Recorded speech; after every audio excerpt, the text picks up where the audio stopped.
जितनी अच्छी हम इन्वेस्टमेंट करेंगे ना, सही है ना, तो उतना अच्छा उसका रिजल्ट आएगा। कैफ़े जो है वो मालदारों के लिए और होटल वाले जो है वो गरीबों तबका के लिए, हर किस्म तबके के लिए। तो जब हमने अराउंड स्टार्ट किया था तो ये अराउंड 5 to 6 मिलियन आपको चाहिए ही चाहिए इसको खोलने के लिए, पूरी फूड स्ट्रीट, जिसमें आपके अपने भी 2-3 फूड कार्ट्स होंगे ऑब्वियसली। ज़्यादा कट चाय चलती है, कट चाय। नॉर्मल एम्बियंस की भी बात करें तो आपको देखिए 8-10 लाख रुपए लगाने अगर अच्छा एम्बियंस क्रिएट करना है तो। पहले के जैसे कारोबार नहीं है, क्योंकि उस टाइम था थोड़ा बहुत फिर भी गुजारा होता था। वीकेंड्स पे हमारा भी हाउस जब फुल हो जाता है तो मतलब आप 400 स्क्वायर यार्ड से स्टार्ट ले सकते हैं। बस आवाम अभी आपको पता है खर्चा नहीं करना चाहती, 50 रुपए में निपट जाएगा तो 70 क्यों खर्चा करना। कैफ़े की दुनिया में मतलब आपको हर चीज़ प्रोवाइड हो जाए ना, वन प्लेस सब कुछ आपको मिल रहा हो। कैफ़ेज़ पे फैमिली के साथ और होटल पे दोस्तों के साथ। अगर आप कुछ बड़ा उस पर जाना चाहेंगे एसएस पे, जो स्टेनलेस स्टील पे बना होता है, वो अराउंड 1.5 से 2 लाख रुपए आपको कॉस्ट करता है। कभी वक्त था जब शहर के हर कोने पे चाय के होटल्स हुआ करते थे, जो आज भी मौजूद हैं, जहां पर हमें हर तरह की गुफ्तगू नजर आती है। दुकानदार से लेके शायर और शायर से लेके तालिब इल्म हमें मुख्तलिफ किस्म की गपशप करता दिखाई देता है। खास तौर पर चाय के होटलों पर सियासी बातें भी हुआ करती हैं और अक्सर चाय के होटलों पे लिखा होता है कि यहाँ सियासी गुफ्तगू करना मना है। इन्हीं होटलों से थोड़ी दूर लगी कुर्सियों पर फैमिलीज बैठा करती हैं, क्योंकि चाय के होटलों पर ज्यादातर मर्द हजरात का आना होता है। लेकिन क्या करें, चाय भी तो पीनी है ना। यह सिलसिला काफी अरसे तक चला और आज भी है, लेकिन अब चाय के होटलों की जगह चाय कैफेज ने ले ली। सफेद कप की जगह खूबसूरत दिखने वाले कप्स आ गए, अंडे पराठे की जगह बहुत सारे फ्लेवर के पराठे आ गए, और ना सिर्फ इन कैफेज पर चाय मिलती है, बल्कि खूबसूरत दिखने वाले चाय की लोग तस्वीरें खींच के अपने इंस्टाग्राम पे भी लगाते हैं। चाय कैफे ज्यादातर प्लॉट्स में बने होते हैं, जहां पर फैमिली के लिए अलग जगह और बगैर फैमिली के आए हुए लड़कों के लिए अलग जगह होती है। आइए चल के इन होटल्स वालों से पूछते हैं कि चाय कैफे आने की वजह से इनका कारोबार कितना मुतासिर हुआ है।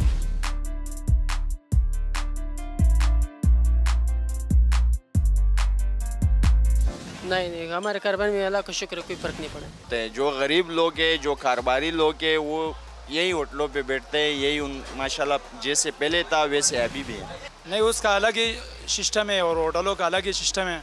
कैफ़े जो है वो मालदारों के लिए और होटल वाले जो है वो गरीबों तबके के लिए, हर किस्म तबके के लिए। यार नहीं पड़ा हुआ हम लोगों का शुक्र अल्हम्दुलिल्लाह। हमारे कारोबार में कोई असर नहीं पड़ा। हर आदमी का अपना मियार होता है, जो चीज़ सही देगा वो भले इतना होटल हो या बड़ा होटल हो, समय चीज़ के पीछे लोग जाता है। लोग डिफेंस में जाता है ना, 150 रुपये का एक चाय पीता है। क्वालिटी होना चाहिए, क्वालिटी जिसका अच्छा होएगा वहाँ पे रश होएगा। पहले कारोबार जो है ना 80% था, अभी जो है ना 60-50 पे पहुंच गया। पहले से बहुत बेहतर था, अभी तो कारोबार नहीं है, क्योंकि अभी मुश्किलात बहुत ज़्यादा हो गया। केएमसी वाला है, डीएमसी वाला है, फलाना है, बिजली का बिल है, ये सारा टोटल करके जो है ना पहले जो है ना बहुत अच्छी, मतलब हमारे को भी लगता था कि काम अच्छा है, मतलब इस टाइम काम में मज़ा नहीं है। कोई ख़ास फ़र्क नहीं पड़ा है, बस वो थोड़े शिशके वाले भाई जो मतलब जिसका दिल चाहे वो वहाँ बैठते हैं, बाकी यहाँ आके बैठ जाते हैं। फर्क तो लाजिमी पड़ता है, जब गिराक कम होएगा तो लाजिमी फर्क पड़ता है ना। पहले के जैसे कारोबार नहीं है, क्योंकि उस टाइम था थोड़ा बहुत फिर भी गुजारा होता था। पहले के दौर में एक फुल कप चाय हुआ करती थी, फिर महंगाई की वजह से ये फुल चाय कट में तब्दील हो गई। आइए चल के होटल वालों से पूछते हैं कि लोग ज्यादातर फुल चाय पीते हैं या फिर कट। या कट ज़्यादा चलता है, कट जो है ना 50 रुपये की इसलिए कम चलता है, लोग खाली मुंह मीठा करने के लिए पीते हैं। नहीं, आजकल के दौर में यार महंगाई बहुत है, खट चाय ज़्यादा चलती है, क्योंकि यार दूध पत्ती तो एक तो चाय ज़्यादा हो जाती है, दूसरा ये है कि यार दोस्तों में बैठे हुए कोई ऐसे बंदा भी होता है जो 3-4 मरतबा पी लेता है, तो कट सही चलता है। कट चाय ज़्यादा चलती है, ज़्यादा कट चाय चलती है, कट चाय। वजह ये है कि कट चाय जो है ना वो ताज़ा भी बनता है और बहुत अच्छा भी होता है ना। आम कट का हो गया, रिवाज हो गया, रिवाज। यार ज़्यादातर कट चाय चलता है यहाँ पर जो है ना, तस्दीक है कट चाय की ज़्यादा, फुल चाय थोड़ा कम है। फुल चाय पहले फुल चाय ज़्यादा चलता था, अभी लोग कट मांग रहे, क्योंकि जो ना गुर्बत की वजह से, महंगाई की वजह से। बस आवाम अभी आपको पता है खर्चा नहीं करना चाहती, 50 रुपए में निपट जाएगा तो 70 क्यों खर्चा कर ले। खट चाय बहुत ज़्यादा चलती है इसी हिसाब से। नहीं, खट चलता है। नहीं कट चलता है ज़्यादा यार सर, आजकल में कट से ज़्यादा चलती है। कट इस वजह से ज़्यादा लोग पीता है कि बस थोड़ा कम पीता है, अच्छा पीता है बस। चाय के होटल्स वालों का क्या कहना है ये तो आपने सुन लिया।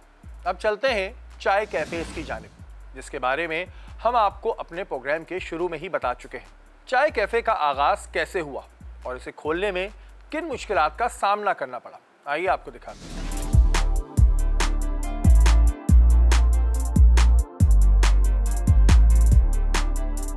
कल्चर को मतलब थोड़ा सा ख़त्म करके एक फैमिली की तरफ आना था हमने, कि फैमिली भी एक चाय को एंजॉय कर सके अच्छे तरीके से। तो हम लोग ने कैफ़े का आगाज़ इसलिए किया कि हर बंदा है ना रोड पे बैठा हुआ कंफर्टेबल नहीं फील करता था, कि हम अपनी मतलब लाइक अपने घर वालों को लेके रोड पे बैठे हैं। चाय के होटल को एक ट्रेंड ख़त्म करके कैफ़ेज़ को इसलिए लेके आना था कि कैफ़े की दुनिया में मतलब आपको हर चीज़ प्रोवाइड हो जाए ना, वन प्लेस सब कुछ आपको मिल रहा हो। मुश्किलात तो बहुत सारी फेस करनी पड़ती हैं, ऑफ कोर्स एक इन्वेस्टमेंट करनी पड़ती है, एनवायरनमेंट अच्छा बनाना पड़ता है, प्लेस अच्छी देखनी पड़ती है कि फैमिलीज़ को कोई मुश्किलात सामने ना आए, हर चीज़ सिक्योरिटी वाइज देखना पड़ता है।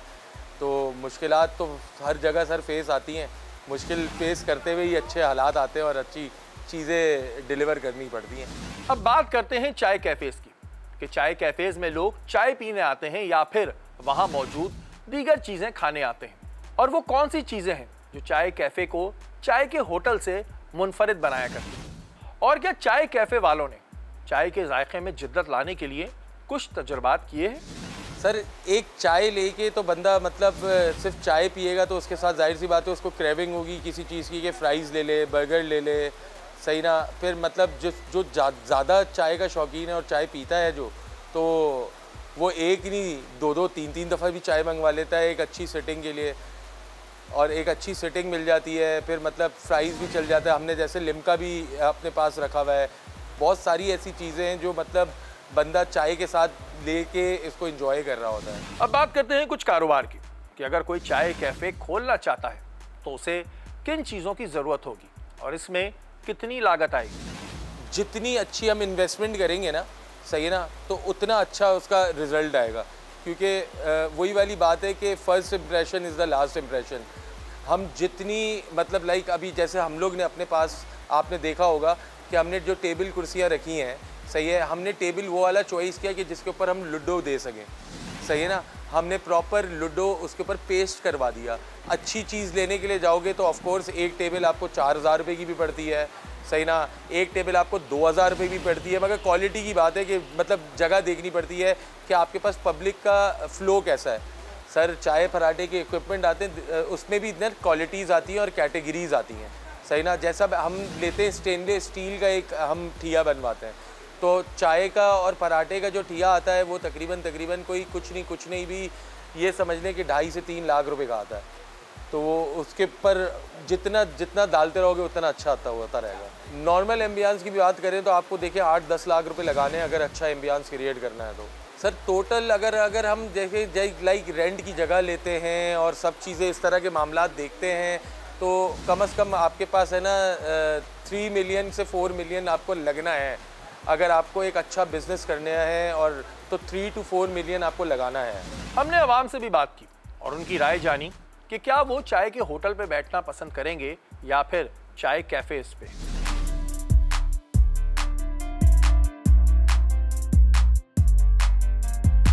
चाहे होटल पे, फ़र्क तो कोई भी नहीं है। वहाँ पे बस माहौल होता है कि सुकून होता है, यहाँ पे शोर शराबा ये वो सी वजह से। चाय होटल कैफ़ेज़ पे फैमिली के साथ और होटल पे दोस्तों के साथ। जो चाय के होटल पे लोकल ढाबों पे बैठ के हम चाय पीते हैं उसकी क्वालिटी और क्वांटिटी में और यहाँ की क्वालिटी और क्वांटिटी में ज़मीन आसमान का फर्क। इधर यह है कि इधर एक अलग तरह की वाइब है, एक तरह माहौल एक तरह का अलग है, और उधर एक अलग तरह का माहौल होता है, वो आपको पता है किस तरह का होता है। सड़क पे बैठे हैं वो अलग ही वाइब होती है, इधर की एक अलग वाइब होती है। सर बात ये है कि होटल का एक अलग किस्म का माहौल है और कैफ़ेज़ में आपको पता है कि 4 दीवारी, सिक्योरिटी, सेफ्टी।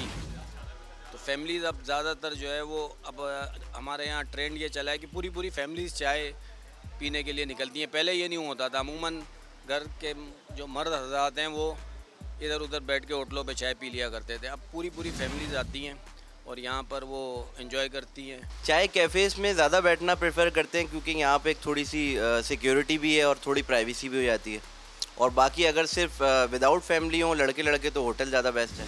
बदलते दौर के साथ चाय कैफ़ेज़ भी एक ऐसी चीज़ में तब्दील हो गए जिसमें आप चाय पराठे के साथ और भी मुताद्दिद चीज़ें खा सकते हैं। साथ साथ यहाँ पर एक फूड स्ट्रीट का समा होता है।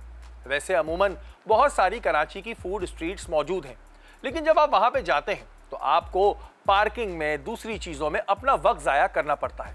यहाँ एक ही प्लॉट में आपको एक फूड स्ट्रीट का समा मिलता है। आइए चल के इनसे पूछते हैं कि इनके जहन में ये ख्याल कैसे आया कि एक ही प्लॉट पर पूरी फूड स्ट्रीट बनाई जाए।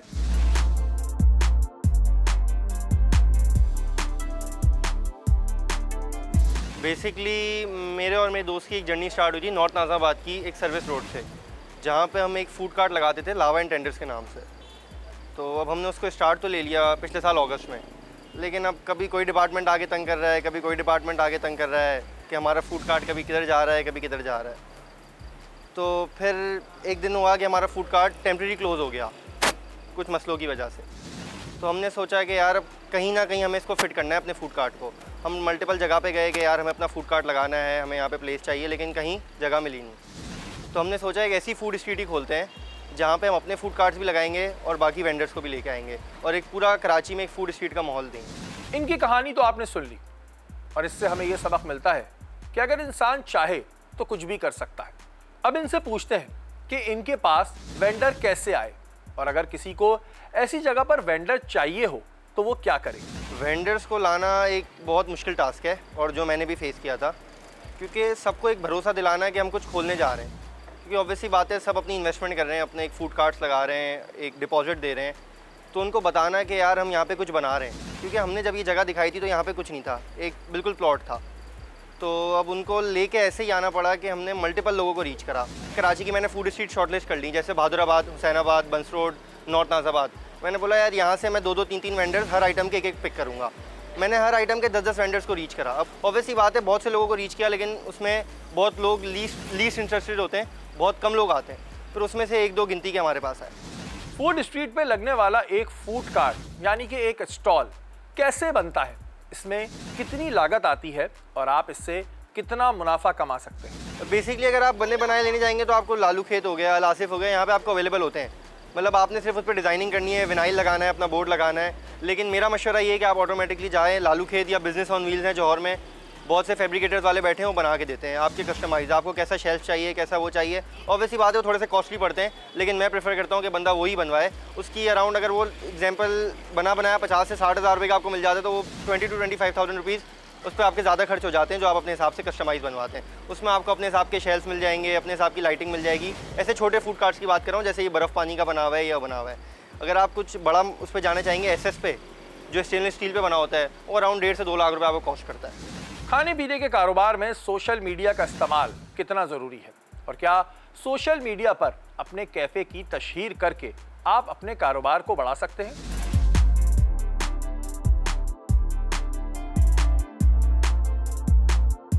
देखिए सोशल मीडिया तो आजकल बेसिकली बैक है। अगर आप फूड इंडस्ट्री चला रहे हैं तो आपको फूड ब्लॉगर्स हायर करने पड़ेंगे, आपको अपने रेगुलरली एड्स चलाने हैं। हम भी अपने एड्स चला रहे होते हैं, हमारे पास हर वीकली कोई ना कोई फूड ब्लॉगर आ रहा होता है, मतलब हमारी प्लेस को कवर कर रहा होता है, और वो बहुत ज़रूरी है। हमारे जो अपना ऑडियंस जितनी आ रही है वो हमारे सोशल मीडिया के थ्रू ही आ रही है, और फिर रीटारगेट हम उनको रिटेन करना हमारा काम है, बेसिकली टेस्ट देना। अगर हम उनको टेस्ट देते तो ऑटोमेटिकली रिटेन हो जाते हैं। लेकिन कस्टमर को अगर पहली दफ़ा आपने यहाँ पे पैर पड़वाना है कस्टमर का किसी भी जगह पे, तो ऑटोमेटिकली आपको सोशल मीडिया की ज़रूरत पड़ेगी। ये फूड स्ट्रीट आप अकेले की नहीं होती, लेकिन इसकी पूरी कमान आपके हाथ में होती है, क्योंकि जो भी शख्स फूड स्ट्रीट खोलता है उसको मैनेजमेंट और दूसरी चीज़ों का ख्याल रखना पड़ता है। एक फूड स्ट्रीट खोलने के लिए कितनी जगह दरकार होती है और मैनेजमेंट में किन किन चीज़ों की ज़रूरत पड़ती है, इसमें कितनी लागत आती है, आइए आपको दिखाते हैं। देखिए बेसिकली सबसे पहले तो आपको एक प्लॉट चाहिए। अब हमारा जो प्लॉट है वो अराउंड 400 स्क्वायर यार्ड्स का है, लेकिन मैं बताऊं तो अब हमें भी ये छोटा पड़ता है, क्योंकि इसमें 110 से 120 लोगों की सिटिंग है। वीकेंड्स पे हमारा भी हाउस जब फुल हो जाता है, तो मतलब आप 400 स्क्वायर यार्ड से स्टार्ट ले सकते हैं। उसमें फिर आपको वेंडर्स को रीच करना है, वेंडर्स को लेके आना है। फिर आपकी मैनेजमेंट जो है ना वो बेसिकली बहुत स्ट्रॉन्ग होनी चाहिए आपकी अंदर के मैनेजर्स, आपकी सिक्योरिटी, आपकी पार्किंग, आपकी पूरी लाइटिंग, एम्बियंस सब आप ही प्रोवाइड करते हैं। वेंडर्स का काम होता है सिर्फ अपना फूड स्टॉल लगा के खाना सर्व करना। तो आपकी मैनेजमेंट हमेशा स्ट्रॉन्ग होनी चाहिए, आपकी ब्रांडिंग ऐसी होनी चाहिए कस्टमर आए तो सोचे कि यार कुछ वाकई बना हुआ है। मैनेजर का किरदार ये होता है कि कस्टमर को रिसीव करना, कस्टमर से पूछना सर अगर आपको किसी चीज़ में कोई कंप्लेंट्स हैं तो सर आप बताएं, हम उसका फीडबैक लेना कि किसी फूड कार्ट से कोई इशू आ रहा है क्यों आ रहा है, उसको हमारा ही काम होता है। कस्टमर आके इंडिविजुअली नहीं बोलता है इस बंदे के उसमें ये इशू आया है टेस्ट में, वो हमें आके कहता है कि यार आपके जो वेंडर्स हैं इनका ये इशू आ रहा है, तो हमें इसको डील करना पड़ता है। ऐसी बहुत सी चीज़ें डील करनी पड़ती हैं। मल्टीपल डिपार्टमेंट्स आगे आपको तंग करेंगे, आपको उनको भी डील करना पड़ेगा, ना कि वेंडर्स डील करेगा, आप खुद ही डील करेंगे। सिटिंग अरेंजमेंट भी हमारी अपनी होती है, जो 120 की अभी हमने सिटिंग प्रोवाइड की सब हमारी अपनी है। देखिए अराउंड अगर आप अभी हमें 6 मंथ्स हो गए, 6 मंथ्स में इन्फ्लेशन भी इंक्रीज़ हुई है काफ़ी, तो जब हमने अराउंड स्टार्ट किया था तो ये अराउंड 5 to 6 मिलियन आपको चाहिए ही चाहिए इसको खोलने के लिए, पूरी फूड स्ट्रीट, जिसमें आपके अपने भी 2-3 फूड कार्ट्स होंगे। ऑब्वियसली बात है। ये था कैफ़े और फूड स्ट्रीट स्टाइल कैफ़ेज़ पे हमारा आज का खुसूसी प्रोग्राम। आपने देख लिया कि चाहे आप फूड स्ट्रीट स्टाइल कैफ़े खोलें या फिर अपना कैफ़े खोलें, इसमें कितनी लागत आती है और किन किन चीज़ों का होना ज़रूरी है। ये तो आप सबको पता है कि खाने पीने का कारोबार साल के 12 महीने चलता है, तो आप भी अपना कैफ़े या फूड स्ट्रीट स्टाइल कैफ़े खोलकर एक अच्छा मुनाफा कमा सकते हैं।